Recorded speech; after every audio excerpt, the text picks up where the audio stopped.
Hello, everybody. This is Brian Ankney with AutoSuccess magazine. Today, my guest is Zahabi from VinSolutions.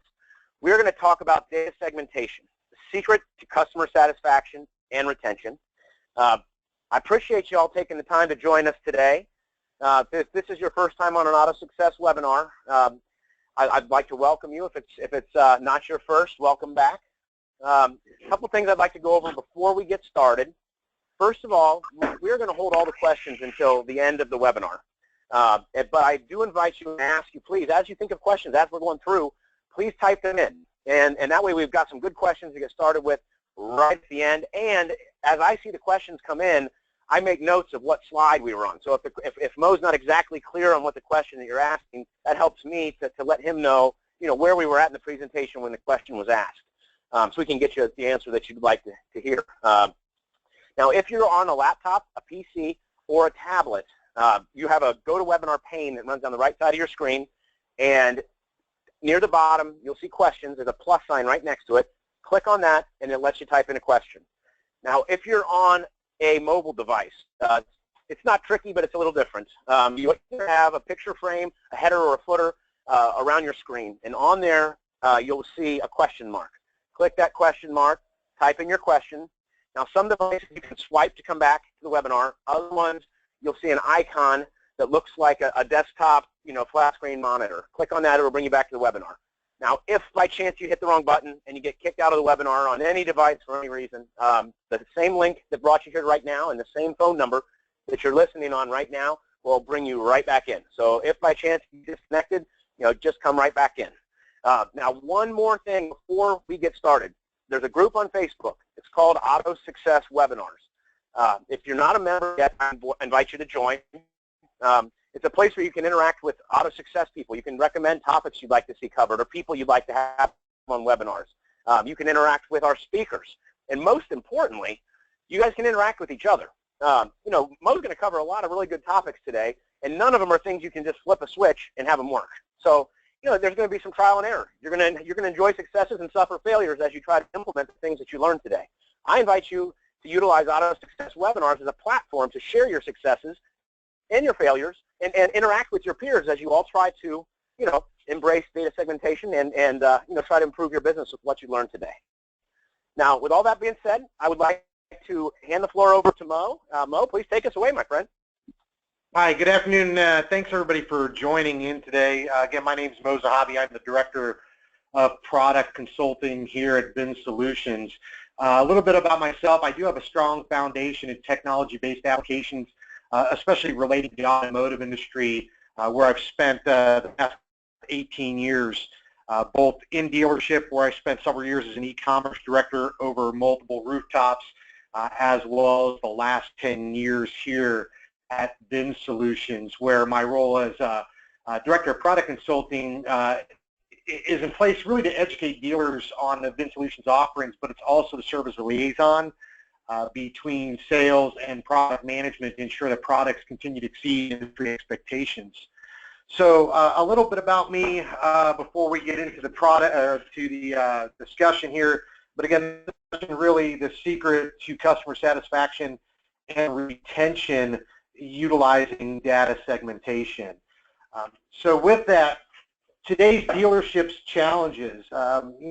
Everybody's pretty familiar with what we have up on the screen. We know sales volumes are leveling off, margins are compressing, customer loyalty is difficult to attain and retain, and then also the competition is becoming much more aggressive. We know that we're likely to be relatively flat in the next 2 years and may face a downturn in the economy, and this is due a lot to the fact that, well, rates can't stay the way they are forever, and sooner or later the Fed's going to raise those rates. Also, with supplies of off-lease vehicles being higher, it may decline the used vehicle pricing from, the record levels that we've had in the past few years. So with all that being said, how do we simultaneously increase profits and minimize costs? I mean, how can we get to the point where we increase profits while maximizing the costs associated with, or minimizing the costs associated with actually obtaining that sale?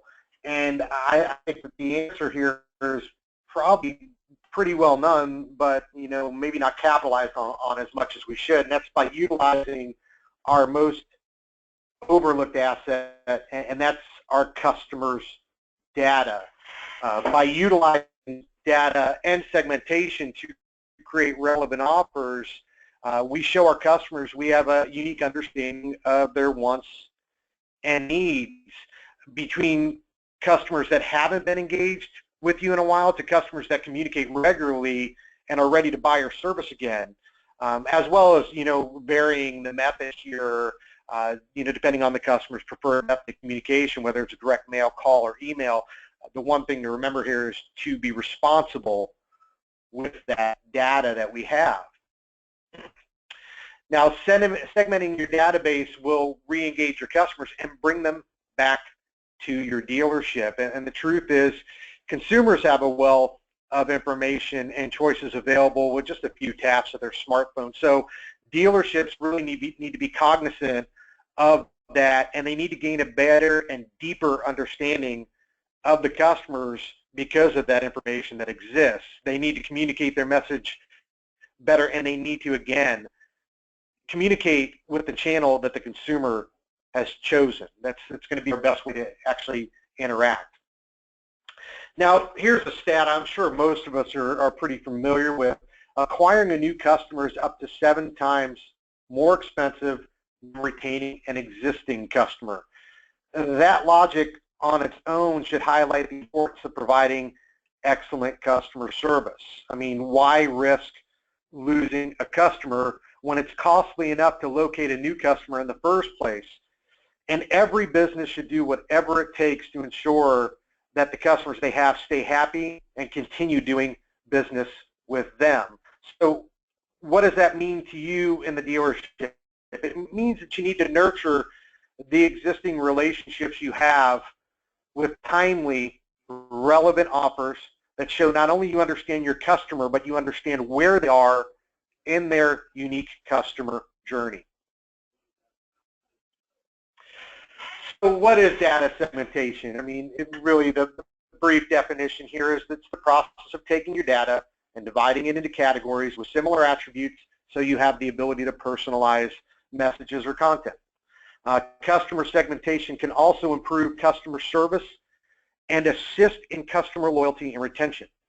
As a byproduct of its personalized nature, marketing material sent out using customer segmentation tends to be more valued and appreciated by the customer who receives it, and as opposed to impersonal brand messages that don't acknowledge the purchase history or any kind of relationship. They're that much more impactful. But again, it really comes down to nurturing that existing relationship in order to go ahead and utilize this technology. Now, personalized emails deliver a 6-time higher transaction rate, and there's a lot of research that's been done out there, but based on proprietary research conducted by SmartFocus, marketers see an average increase of 20% in sales when utilizing personalized messages to the customers, and that includes web activity as well. When we're talking about personalized call to actions, they result in 42% higher conversion rate than generic call to action. So it's how well do we understand, not only from a marketing perspective, but when we drive our customers to our marketing platforms, our websites, how well are we carrying over there as well? So why segment our data? Well, I mean, here's some good reasons. It provides better clarity. It helps you develop customer insight. It raises customer engagement. It improves the customer experience. That's my big one there. And then streamlining, mass communication and making sure that we're picking the right channels to communicate with these customers. Now, with that, this also allows you to focus on the segments that matter the most to you. Results show a 40% increase in effectiveness in marketing by using segmentation, and key reasons for segmenting customers' data are to target customer groups with greater accuracy, and then to help analyze customer data to find patterns and help identify new or evolving strategies and enable detailed, specific insights. So a lot of real good reasons on why to segment data. But, when we measure stats across all segmented campaigns perform markedly better than non-segmented counterparts. And recently I was goofing off on MailChimp, and they have some new statistics out there from a recent survey, and they show that open rates increased to 14.31% higher than non-segmented campaigns. Unique opens were up 10%, click-throughs were up 100%, and at the same time, bounces were 4.65% lower than non-segmented campaigns. So drilling the data really does have an impact in several different ways there in your dealership. Most importantly, data segmentation gives you the ultimate competitive advantage. The most important reason to segment your data here. Dealers should utilize a service that allows them to segment data into finite searchable pockets of opportunity to find the most favorable customers. The dealer should also have full control over what their idea of a customer and equity is, so they can build out limitless scenarios. They should be able to save them, clone them, use them again and again. And the reason I say each dealer should have full control is each OEM works a little bit differently. If I'm $7,000 flipped in a Toyota, it's a little bit different than $7,000 flipped in a Ram pickup, because traditionally Ram throws $6,000, $7,000, $8,000 rebates out there, where Toyota I might have $500 to $1,000. It's a little bit harder to hide that negative equity on the Toyota, whereas the rebate kind of washes that on the Dodge side. So we got to be cognizant, and we've got to make sure that we give that dealer the level of customization to reflect the OEM they represent, the franchise they represent. So what you have that your competition doesn't, and your competition might have some small variables of this, but for the most part, that contact information, the vehicle information, the service history that's unique to your dealership, and payment information, and the warranty information, these are all big components. The competition doesn't have the data that you have. So transparency to your customers and lender information and APR and term and monthly payment finance amount are key variables to your success. One thing is for sure here. In order to deliver an excellent customer experience, you have to know your customers better than ever before. This means creating complete customer profiles that help you understand and measure the customer's behavior at every touch point across multiple channels. To achieve this, my opinion is the most important thing here is you're going to need good CRM data. The other part is you have to have these three variables. You have to have trust, comfort, and relevance. Customers need to feel confident with your value. The customer has to know what they can expect, and customers need to receive timely and relevant offers. Now, once you know your customer well enough, you can use what you know to personalize every interaction. Customers these days have more power and choice than ever before, and your dealership is responsible for understanding and acknowledging their needs.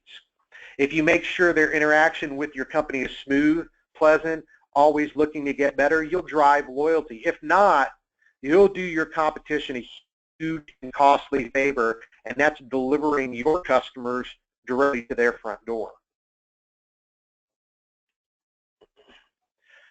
This really puts you at the dealership in the driver's seat to offer personalized customer experience, leading to more profit and more sales. Based on what you know about them personally, their purchase cycle, previous purchase, buying frequency, interest, what type of spend they have, interest level, so on and so forth. We can really change the discussion. The thing to remember is a poor customer experience decreases customer loyalty by 20%. And although 70% of Americans are willing to spend an average of 13% more with companies they believe provide excellent customer experience, I don't think enough of us have gotten to that level where we can get our customers spending that much more money. So utilizing these tactics, these strategies, will be very beneficial and making that type of impact with your customer base. This is one of my favorite stats, going all the way back to when I was still in dealership. You have a 15% chance of selling a new customer, as where with an existing customer at your dealership, you have a 65% chance. So with odds like that, why wouldn't you work hard to make the existing customer as happy as possible? And aside from simply trying to retain your existing customers for sake of being less expensive to do so, it's important to note that selling anything to anyone new is far less likely. And we're always looking for that avenue of low-hanging fruit. So when you're looking at a new customer and the probability of selling them is between 5 and 20%, and that new one is 60, 70% with an existing customer, this is a great place to really concentrate our efforts on our existing customer base. The bottom line is providing a personalized experience equals the best customer experience. And I think that's what we're all after. And it's not just automotive.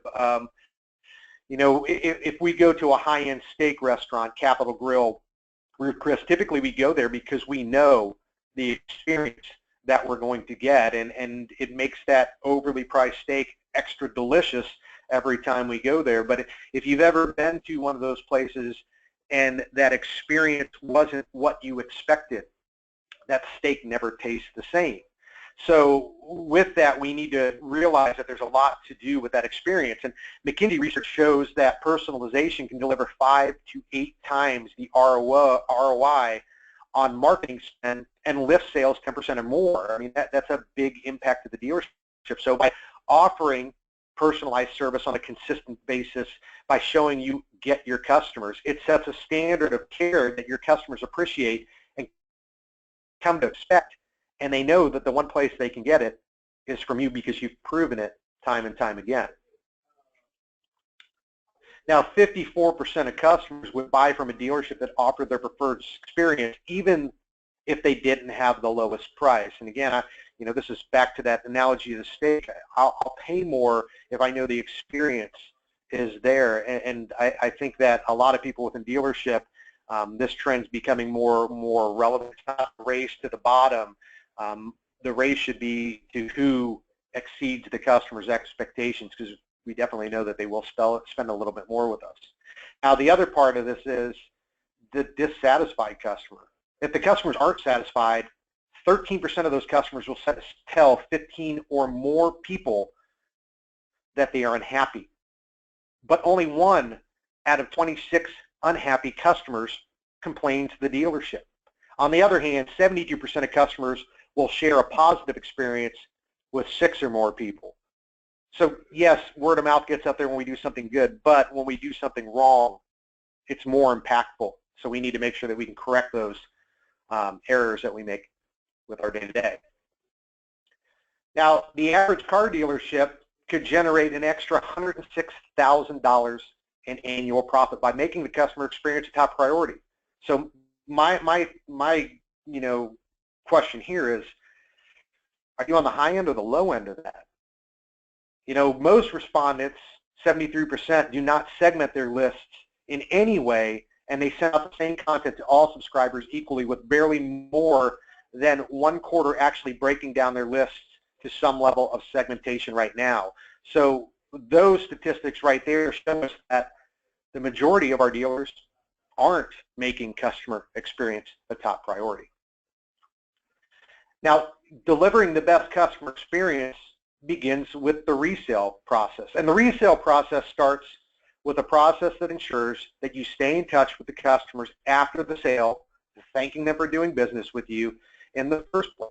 Then communicating effectively and regularly with the customer regarding their vehicle and opportunities that may interest the customer based on, changing technology, OEM offers, unique purchase situations, or service opportunities for the customer.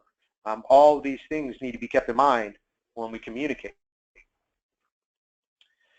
That leads us to the resale process, and to me, this is the biggest component. We can talk pre-sale, sale, post-sale. It's really all about resale, because we we sell cars to service cars, and we got to keep them on the road to keep the service bays up and running. But really, the two big components here are what we have labeled out as data segmentation, the ability to mine data for customer insights and then create personal customer experience based off of what we were able to do with data segmentation. Obtaining vehicles from existing customers, of course, has minimal marketing costs because the customers can be identified by the software we use and either called or emailed, so we internalize it, we don't drive up costs. I think this is one of those areas where, I always took my dad's advice. When I first got in the automotive industry, he taught me, to do the math. Sell X amount of cars this year, stay in contact with those customers, and 2 years from now, they'll come back and you'll have that scenario of being able to sell X plus Y, and each year that number will consistently grow. So he always left me with this question. If that's the goal, to resell, and a customer is in an equity position, why wouldn't you tell them? That's your opportunity to plant the seed. So how do we mine data for customer insight? And consumers can be seen as indecisive and somewhat conflicting, but when you have the right information, they're pretty easy to communicate with, and it's pretty easy to bring to light what they really want. So with proper tools, you can gain real insight to make informal decisions, whether it's activity on my website or information that comes from my CRM or information passed down from the OEM or a third-party provider. All that data does hold some sort of insight. The other part of this is, and this part's near and dear to me as an e-commerce director handling more than one store, and really getting introduced to this back in the day before it had become outwardly popular. We had to do all manually. It's how do you appoint an owner for this, and who should do it? And in my opinion, it's really the marketing directors, the BDC directors, internet managers. I mean, obviously, you have a marketing director at your store. That's where it should lie. But also that service manager and having them working together, because in my opinion, whenever you're doing these offers, you should have a little bit of service and a little bit of sales in each one. Now, who shouldn't be doing this? Well, interns, my sales reps, anybody in the back office. I mean, we got to stick it with the people who really get it here. You need somebody to understand the end goal and what we're trying to accomplish. So in my opinion, this is one of those things that really should be centralized and consistent. Now, back when we first started this, it was a little bit more complicated. We'd have to go to, let's say CDK and run an RPG, or go to Reynolds and hit a 6910 and export that data and try to manipulate it outside the system. It never got us the results that we wanted. So with the new technology and the new tools out there, dealers have an easier ability to go after this sweet spot with your customer base. The most important thing here, though, is to make sure that the data is clean. Inaccurate customer data costs U.S. businesses $3.1 trillion. It's a T, trillion dollars. That number has escalated quickly, as where 4 years ago it was $641 billion. So we know that this data is costing us a lot of money out there. So not only does it waste time, but it could also rub the customer the wrong way if you don't get their name right, or you ask for a trade-in on a car they haven't owned in years, which leads me to what we can do by consolidating a lot of these data sources and using data streams and comparing the information to make our system smarter. One of the areas where we had some complications in dealership was getting buy-in, because we would produce these equity lists and we would hand them to our salespeople and we'd say, hey, call the customer. And 60% of the time, the customer didn't own that car anymore. The offer didn't apply. And we'd have to go through our CRM and manually kill process and remove ownership, and it created a lot of problems.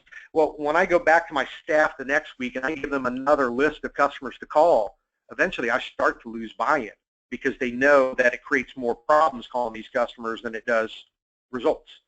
So with that, being able to cross-reference data and say, hey, listen, we see the DMS transactionally that car was traded in, or through a third-party source that it's now listed for someone else for sale. Our CRM should be smart enough to capture that data and eliminate follow-up on those vehicles.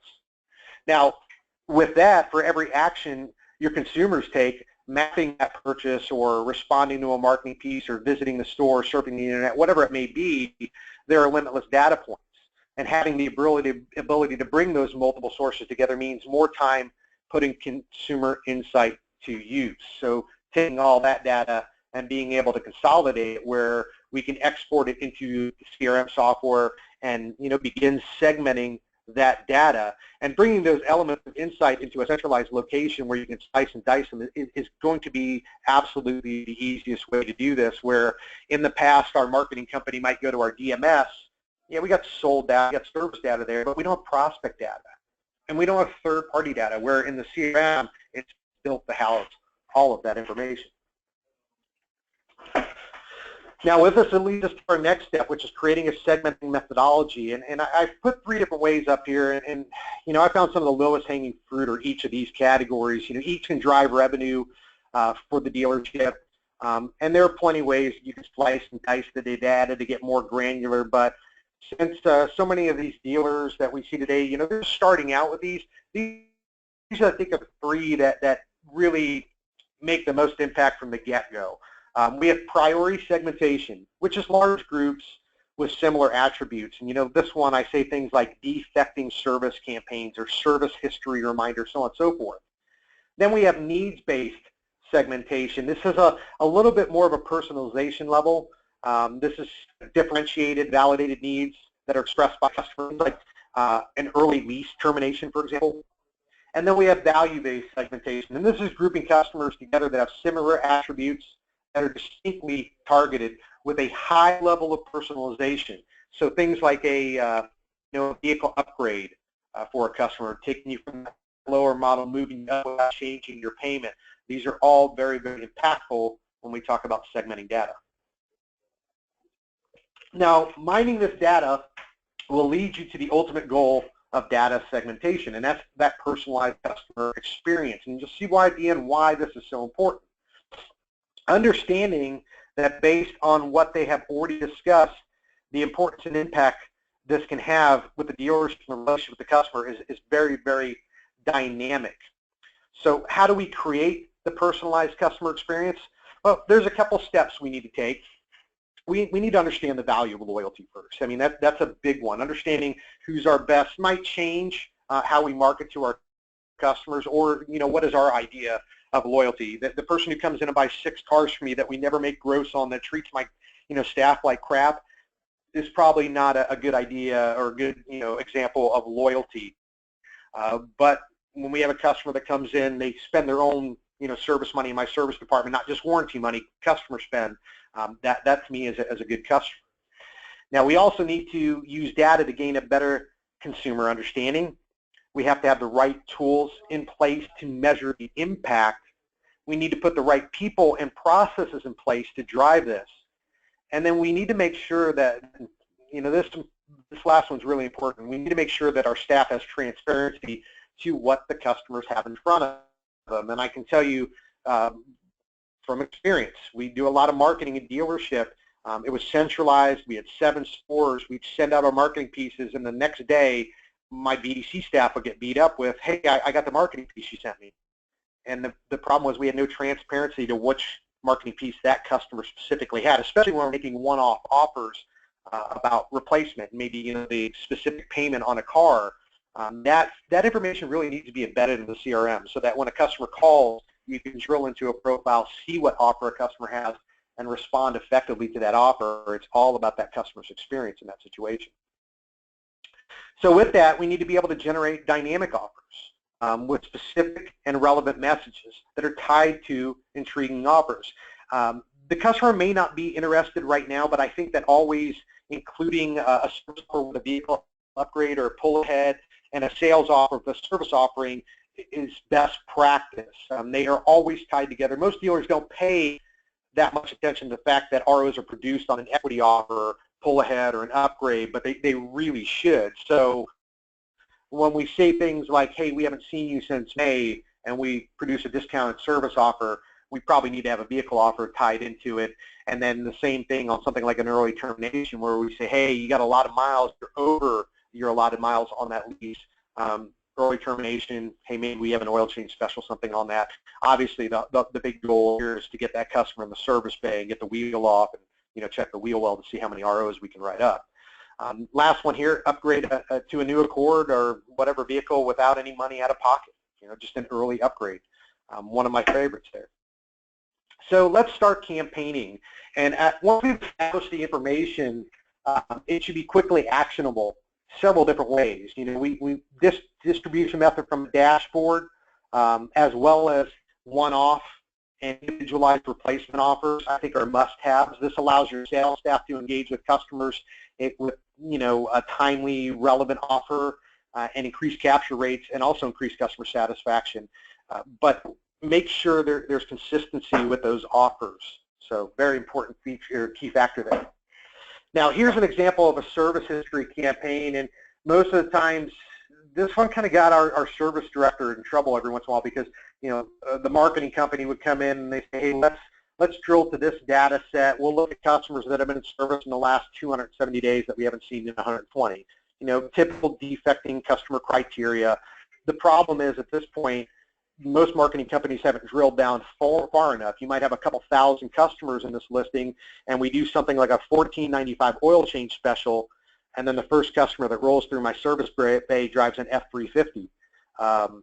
It's $128, $130 oil change. I can't do that for $19.95, but I kind of need to. I invited you in. So do I eat the cost or do I lose the customer? The truth is I need to review the criteria better and make sure that it's drilled down to avoid costly headaches like this. And we might incorporate multiple offers based on distance from the dealership, or run service history campaigns for different types of vehicles, 4 to 6 cylinder gas customers, a hybrid and electric, a V8 with 5 liter or more, and then of course our diesel customers here in the system. With that, we need to make sure that the artwork is very clean and concise and drives the customer back to the dealership. So in a situation like this where I did segment out that data, I drilled it down to a diesel vehicle, diesel truck, that $89.95 oil change offer probably looks pretty enticing to a customer. And again, I might incorporate things like distance from the dealership because the customer who lives down the street from my dealership, they're going to come here anyway. I don't really need to entice them too much. I just need to make sure that they know our pricing is good. But that customer who lives 20 miles from my dealership in my competition's backyard, maybe I need to sweeten up that offering. So again, having visibility to this in the CRM when I go to do follow-up is very imperative. Business impact of this, and again, I didn't put here on this one, the net profit. We're just doing a full roll-up. But we threw out an offering here, and this is a good example on why you tie a vehicle offer to a service offer, and why having an individualized way to offer an upgrade through a distribution method or through a one-off method is very important as well. In this situation, we sent out 323 emails, 92 were open, 8 scheduled service. On that, we generated some good revenue for the service bay in the back end off of a short campaign, but it also generated 3 test drives, which led to 3 automotive sales and a lot of sold profit on the front end of the dealership there. So again, tying those offerings together, very, very significant impact on both ends. So overall, our revenue generated there, again, not gross, just revenue generated from the campaign that we pushed out of the system in this case. Now, one of my other ones, and this one's one that's pretty near and dear to me because I do lease a lot of my cars, that early termination. My wife, we do a 3-year lease, and she gets bored after 24 months. So it's nice after 30 months, I typically get a lease pull ahead that lets me not only get out of it, but also get away from the fact that I'm generally over my mileage and I don't want to pay the penalty. So early lease termination is an instant conversation starter for me with a customer, and the goal here is to pull it back in a buying cycle ahead of when they would normally start looking again, which usually obviously is the tail end of a 3-year lease. This is also a great way to source used car inventory from an existing customer base. The lease pull ahead is probably the best area because we have a best probability of not only moving a new unit, but also the trades that are coming back in are low mileage and ready to be certified, and in most regards generating revenue from service and producing desirable frontline ready units that produced a higher profit. And by that I mean, not only do I sell the customer a new vehicle, I pull back a vehicle that has low miles. I can CPO that vehicle. Dealership usually kicks 70% of that back to service. They actually keep the money there, and then I have that frontline ready unit that's certified that typically pulls a higher profit for my dealership. Early termination also shows that we're looking out for our customers' best interest by not allowing them to be penalized just because they drove a few extra miles. So the criteria on the campaign I put together here, between 8 and 12 months left on the lease, they're over 32,000 miles, knowing the typical lease is going to be 36. They still own the car, and what we were able to derive from that at the dealership was 217 customers. Now, this one works great with a distribution method, and with an ability to see things like a lease expiration dashboard. This allows me to establish a campaign at the beginning of the month, and then perhaps trickle activity to my sales staff to avoid cherry picking, because a lot of the time what happens is I find a list of 200 like this, and then I just throw it on my BDC team. Well, they're going to cherry pick through those 217. A better method would be building this at the beginning of the month and allowing that activity to trickle to them. So maybe, give each BD rep 7 a day until the 217 are done, and let it disperse on out. The other way to do this is to present an individualized offer on the fly. So let's say I do a service walk and I see that they're over the mileage, or they identify on that service walk they're over the mileage. Maybe that's my opportunity not to go to a distribution method, but create a one-off specific offer to that customer based on their unique position of equity and their desired new vehicle. So early termination messages should be personalized and play to the customer's level of comfort with you and the dealership. And with these offerings, we got to let the customer know why we're sending it to them and what it means to them. Notice that you guys are over the mileage. I'm not sure if you realize you'd have to pay penalties if you just turn that car in, but what if I could do this for you? What if I could take you out of it and put you in a new one, using the equity that you have in the existing one and the fact that you're a great customer? Now, this has significant business impact. 202 emails sent, 59 emails open, 8 demos, 4 units sold, $107,000 revenue back to the dealership. Those 4 cars we get to burn, and the cars we get to push back to CPO and sell, moving down the line. Last one, this is going to be probably the most popular. It's just that vehicle upgrade. And there are so many possibilities here and ways to segment that it really can turn out to be a limitless category. There are a lot of variables to take into consideration, like that they have an extended warranty or gap that, maybe we can refund the unused portion and roll it into a down payment.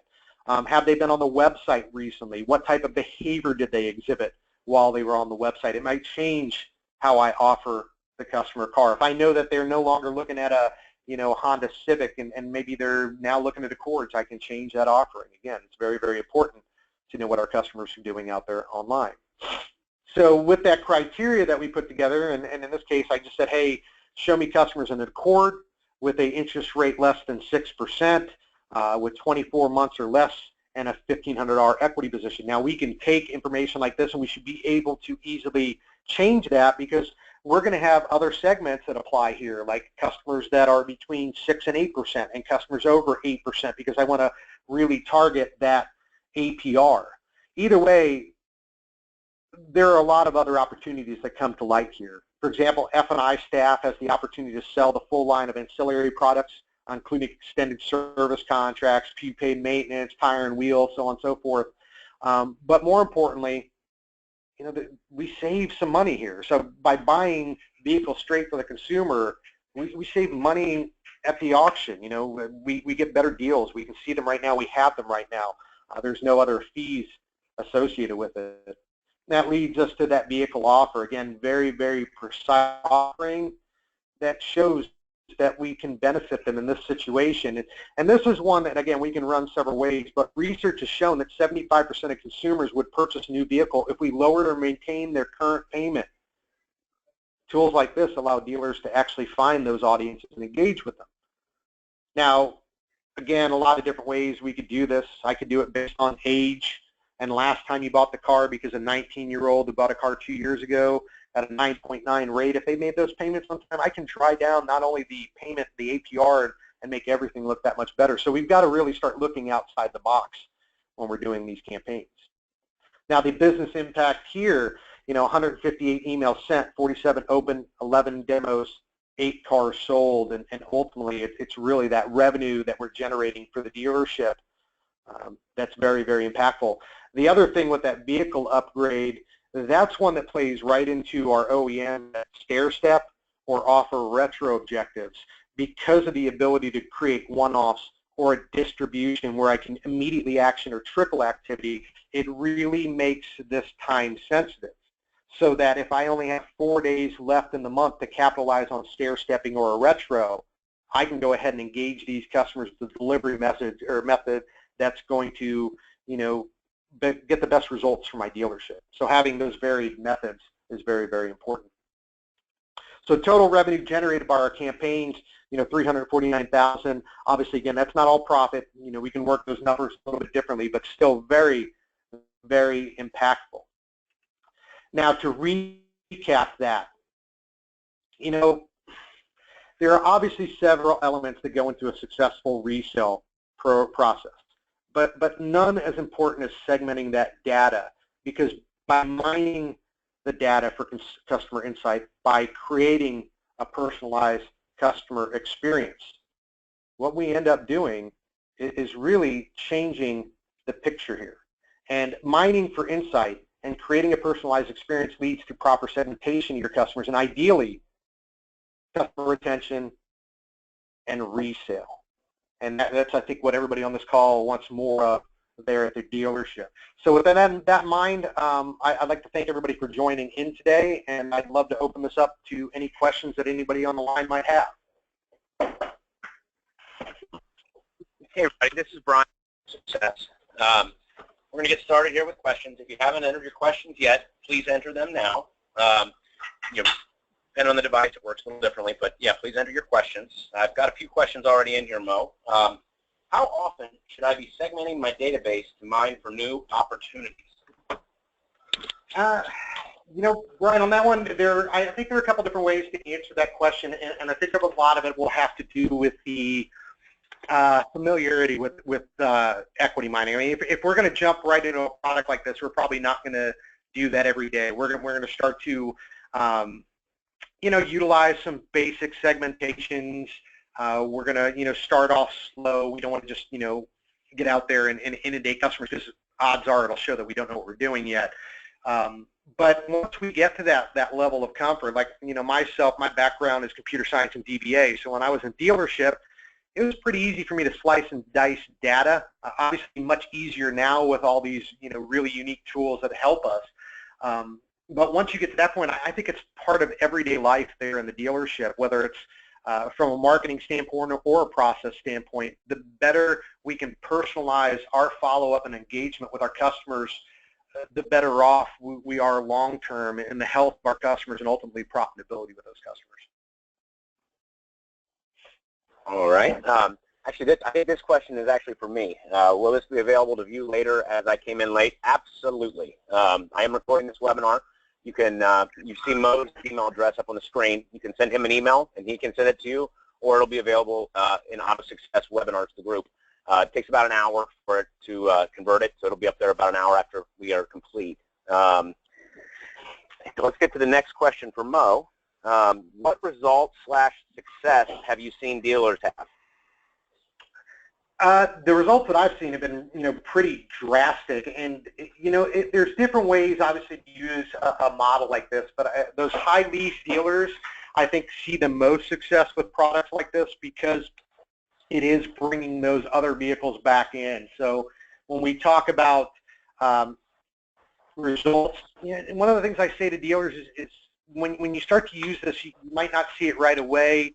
But it's there, and you need to start looking at the other side of it, because if I can pull in, 2 more sales, say, a day by equity mining, and we're doing things like lease pull-aheads, well, if I push both those cars out and I hit the average gross profit of $2,000 on those vehicles, I'm sitting at a $4,000 profit that day for the dealership. But once I get that vehicle from the customer that was traded in with low mileage that I can CPO, we all know that, the service department keeps about 70% of the CPO dollars, and the average CPO is about $1,000. So I've got another $700 on profit on the back end times 2, so another $1,400. We're sitting at $5,400 profit off of 2 sold cars.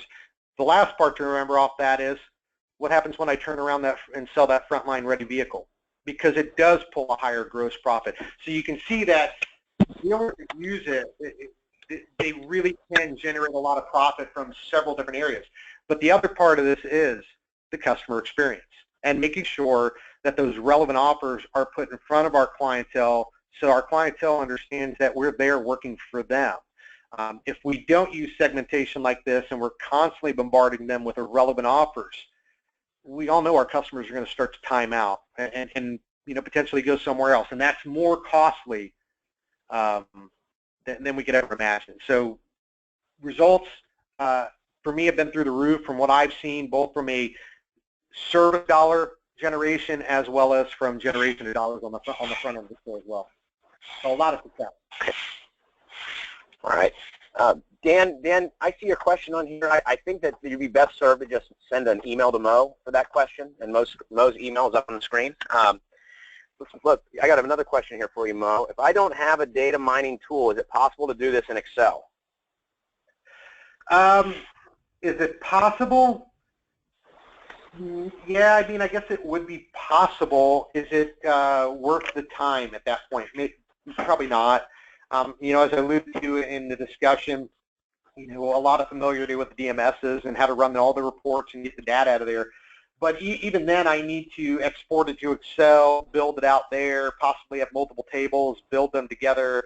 And then the big part that comes from this is once I have that data, how do I get it back in the CRM and how do I market with it at that point? I mean, where's my transparency?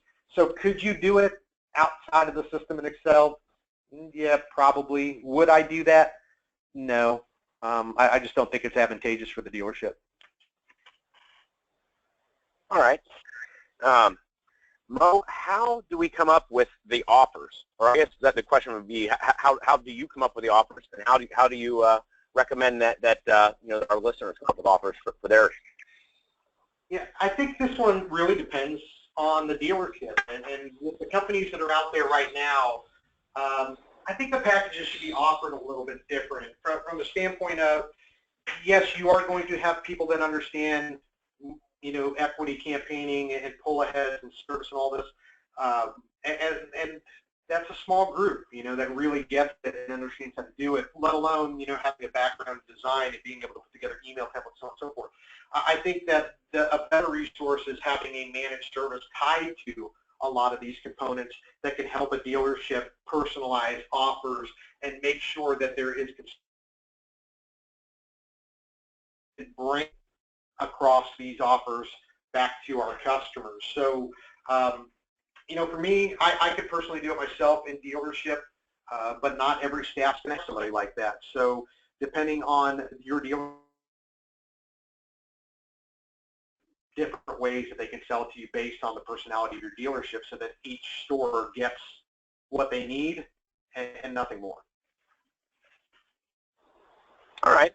Got another question here. Once you have created the segments, is the offer one size fits all?